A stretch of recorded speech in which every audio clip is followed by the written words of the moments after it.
Екінші бөлім. Көш. Бұл ел сонау Әбілқайыр ұлысынан бөлініп, батыс Жетісу жеріндегі Шу мен Талас өңіріне қоныстанған ұлы ел қазақ елі еді. Шығыс Дешті Қыпшақтан бөлініп, Жетісуды билеп отырған Моңғолстанның ханы Есенбұғадан қоныс алғанына міне бір жылдай уақыт болып қалғантын. Есенбұға қазақтарды өзінің інісі Жүсіп төреден Моңғолстанның батыс бөлігін қорғау үшін пайдаланбақ болғантын. Хижри санауы бойынша 861 жылдың көктемі еді. Жүністің Есенбұғаға қарсы шапқыншылықтары Шу бойында мекен еткен қазақтарға да кесірін тигізді. Бірақ Жүніс төренің саяхаты сәтсіз болса да, қазақ сұлтандары сақ еді.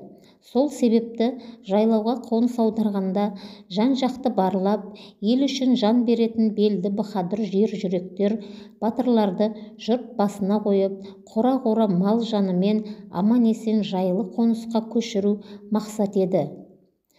«Ахау, елім, жай қалыппенен жайлауға дайындалыңдар, малдарды үйірмен айдаңдар» деген дауыстардан тотықыз оянып кетті.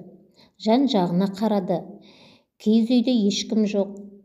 Түс көріп жатып оянып, қайта ата-анамның жанында боламын деген ойы болмай, ол қайта мұңайып қалды. Есікті қиқулата ашып, Айнұрым кіріп келеді екен. Қолында ұстаған бір шелек суы бар. «Келіңіз, жуынып шайынып алыңыз. Бүгін түс аумай көшуіміз керек. Ершоқты ағатайым келді. Бізді жайлауға көшірседі», деді. Ершоқты дегенді жүрегі бұлқ ете қалды. Жүрегіне жақын тартып, бұрыннан білетін адам секілді көрінді. Оны көруге асықты. Айнұрымның шелегіндегі суымен беті қолын жуып, қыздың берген тарағымен таранып, шашын екі өріммен өріп алды. Бірақ үстіндегі киімге қарап тұрған тотыны көрген Айнұрым сандығынан ұзын етекті көйлекті алып, киінуін өтінді де өзі сыртқа шығып кетті. Оған дәл келген көйлек бұның мүсінін жасырып тұрса да, оның әдемілігіне таң-тамаша болды. Асты жағына қайырыла тігілген, тізе жағында бір ғана бүрмеленген жері бар. Белінен жоғары жұқа нәзік матадан тігілген. Жеңі ұзын келіп, білегіне кестеленіп ою салынған. Қызыл-қоңыр түсті көйлек әп-сәтте тотының жүзін жарқыратып жібергендей болды.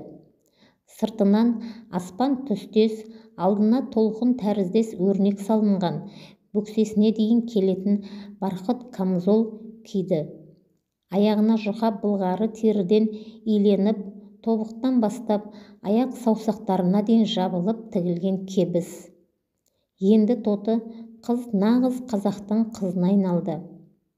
Айнұрым келіп, тотыны сыртқа өзімен ілестірді. Күн ұясынан шыға, айнала лезде сұлулана кеткен екен. Таңғы ауа қандай тамаша еді. Бұндай таза ауаны ешқашан сезініп көрмеген еді. Бұл болашақтан келген қыз. Біреуі сиыр сауып, біреуі сүт шайын май алып отырған апа әжелердің қимылында әсемдік тұнып тұрғандай шіркін.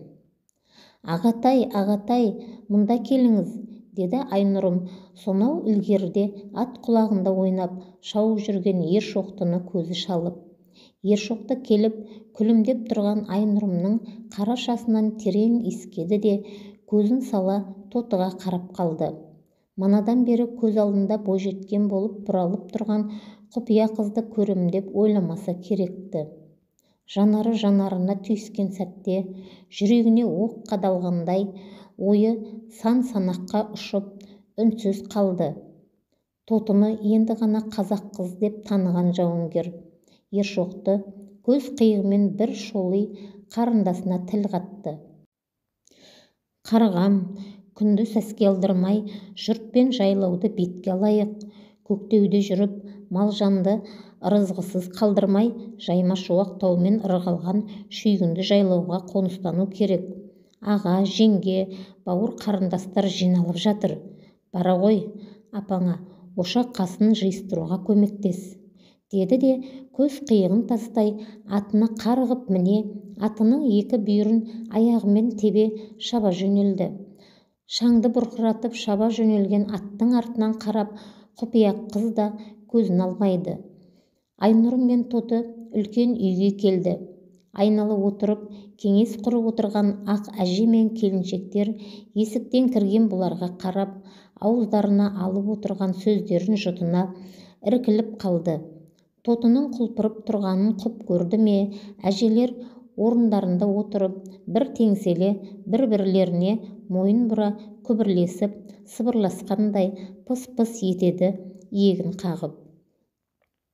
Апатай, міне кешегі өзгенің құрығынан құтылған бойжеткен енді өз қандастарына қосылды, деп қызды ерте кірген Айнұрым сөз іле кетті. Қанын тапқан қарғам-ау, талайды басынан өткеріп мойымай кеткен қазағымның ұрпағы ғой, аман болсын тағдырың. Дұшпандардың қолынан сақта, я Аллам, деп жан-жақтан әжелердің бата тілектері айтылып жатыр.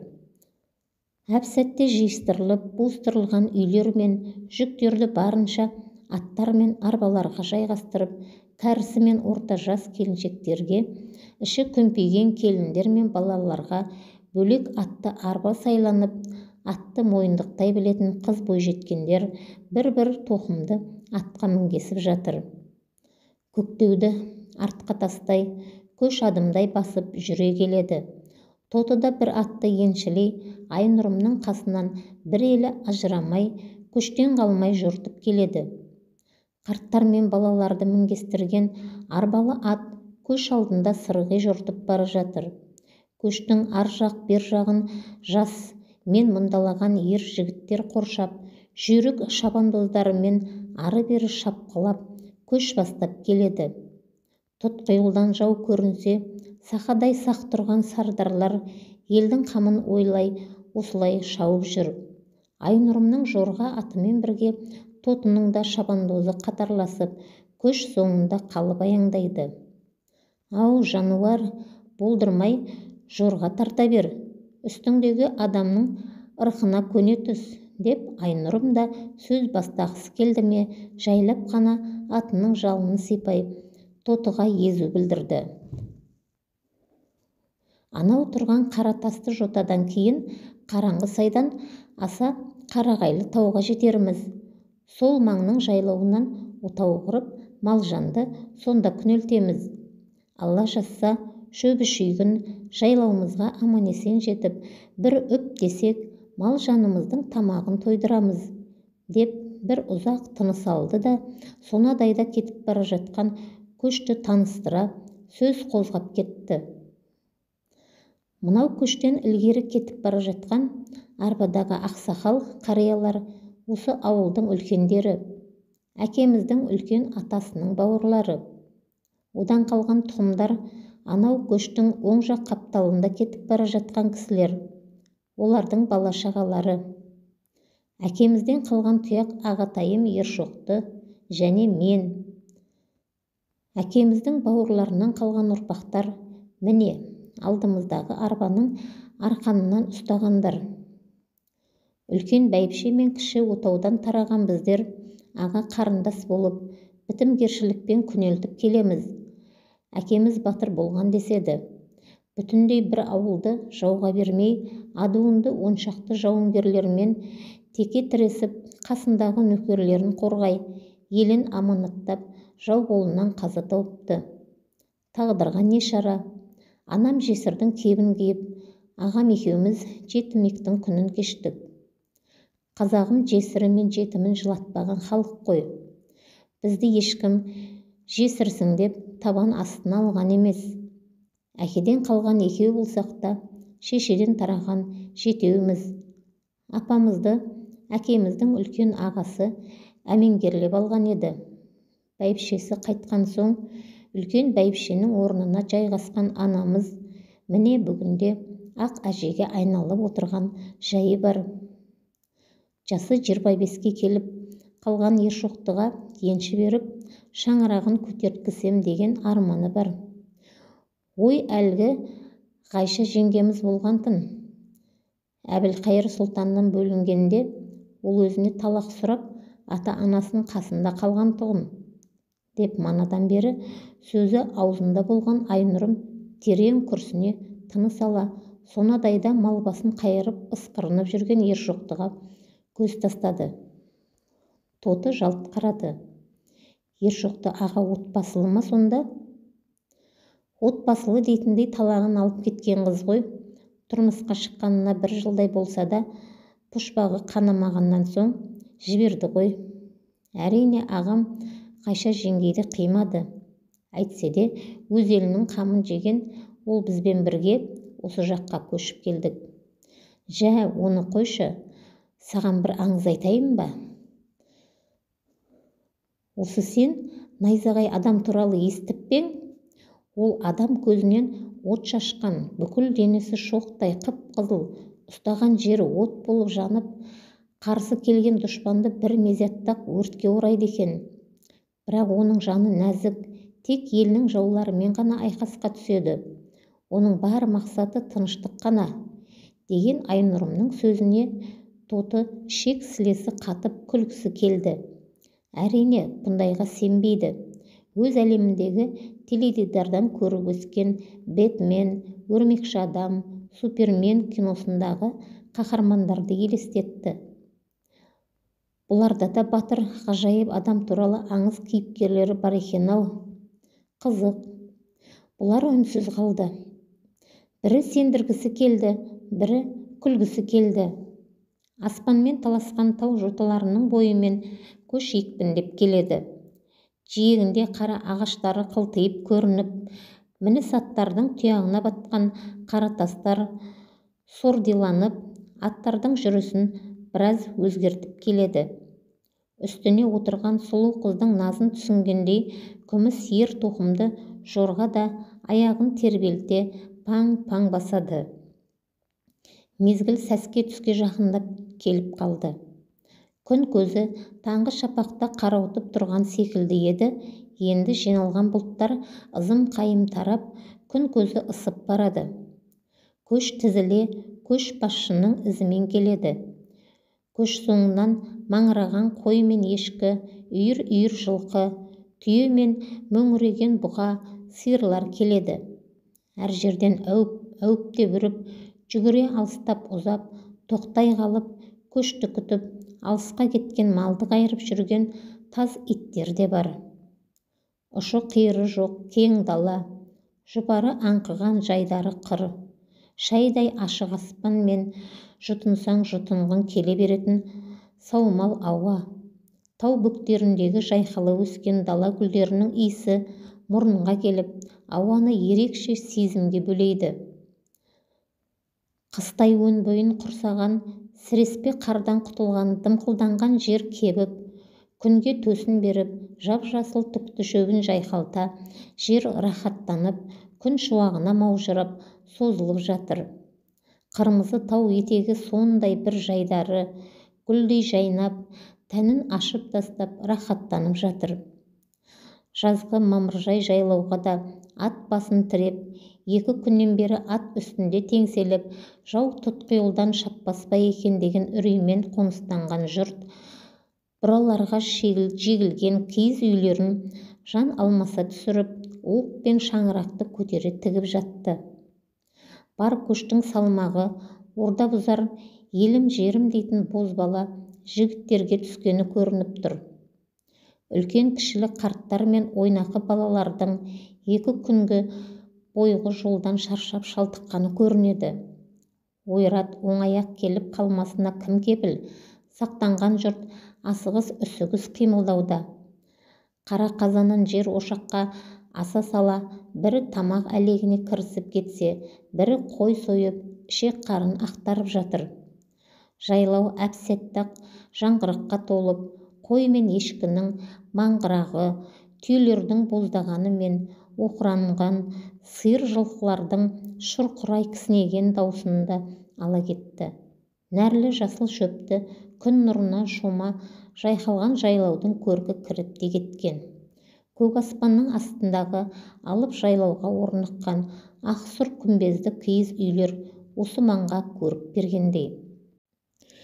Ел жайлауға келіп жайқалып, ызың-ызың болып, еркегі мал қайырып, жылқы үйретіп, бірі жебе атысып жүрсе, әйелдер жағы қазанға от түтіндетіп, бірі қазан көтеріп, күбі есіп жүр. Тек еш нәрсенің байыбына бара алмай, не істеу керек екенін де ұғыныңқырамай, көзі сонау маңғаз мен мұндалаған жап-жасыл далаға түсіп, қай маң, қай жер екенін зерттей алмай, жүрегі әлі де орнына түспей, әр шыбынның ызыңынан сескеніп қорқақтап тоты жүр. Өз тұңғиық ойына батып, бұл маңға қалай келіп, қайда тап болғанын түсіне алар емес. Бірнеше күн өтсе де, бұның бар ойы өз заманына оралу. Қайдан, қалай, оны әлі білмейді.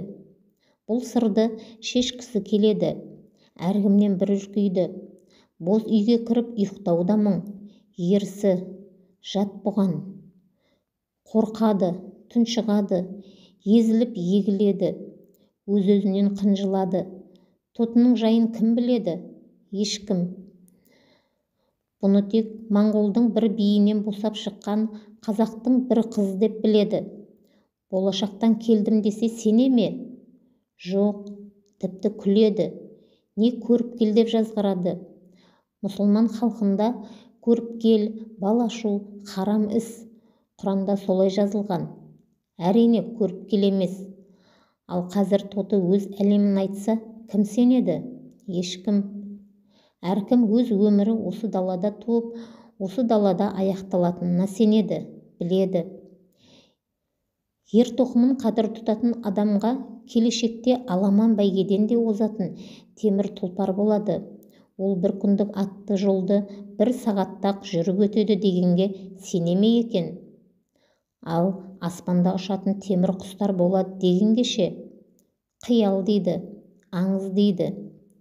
Тотының ойы сан-саққа толып, томағай тұйықталып жүргенін Ершоқты батыр да байқады.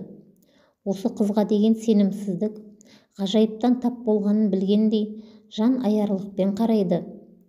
Қарындасы Айнұрымға бір шетін шығарып, тотының маңынан табылуын сұраған. Тоты қыз, деді Айнұрым, боз үйдің сол жақ шеткеріндегі жасыл шөпке жайғасып алған тотыға. Сенің мұның не жаным-ау, жабырқай бермеші, елің бар, жеріміз бар, біз сені далаға қалдырмаймыз. Сырың болса бүкпе, біз қайда көшсек те ата жұртымызбен біргеміз. Осы маңға сұлтандармен ілесіп келгелі бері еш өкінген емеспіз. Алайда ол жақта бір-екі туысымыз қалды, деді Айнұрым күрсіне. Айнұр, мен кіммін? Дейді манадан көкжиектен көзін алмай, көзіне жас үйіріліп отырған тоты. Сен өзің айттың, моңғолдың сұлтаны Жүніс төренің иелігінен қашып шыққан өз қандасымызсың. Қазір қай жыл? Хижра бойынша 861 жыл. Заузаның ай арасы. Енді саратаң басталмақ. Ол не? Хижри зауза деген. Сен хат танымағансың ба? Кешір. Хижри пайғамбарымыздың, яғни ғаламның рахым нұры, пайғамбар Мұхаммед пайғамбардың саллаллаху алейхи уассалам Мекке қаласынан Мединеге хижрат етуіне байланысты ислам дүниесінің жаңа дәуірі, жаңа жыл санауымен басталған жыл санауы. Жаз жаңа ғана басталды, дейді Айнұрым, аузы аузына жұқпай. Ештеңені түсіне алмаған тоты терең күрсінді де, Айнұрым, мен мұнда қалай келдім, солай кетуім керек. Бұл менің әлемім емес. Айтсам кім сенеді маған? Ешкім, деді де тоты үнсіз тұнық терең ойға шомды. Көзінен бір тамшы жас үзіліп түсті. Сонадайда жүрген Ершоқтыны көзі шалып, жүрек түкпіріндегі бір сезім лүп ете қалғандай болды. Кешқұрым кез, асылған ет, жайылған дастархан маңында шоғырланған жұрттың ішінде ауыл билері, ақсақал, қарасақалы мен бәйбішелер, баһадүр һәм абыздар да бар. Жастар жағы бөлек үйде жыр айтысып, термелетіп жатыр. қазағымның жанары екеу жайнаған бұлағындай, таудан ескен самалың жусанның жұпарындай, кең даламда ойнақтап аунап-қунап бұлаңдаймын, ей халқым еркелейін-ау деп жыр шырқалды.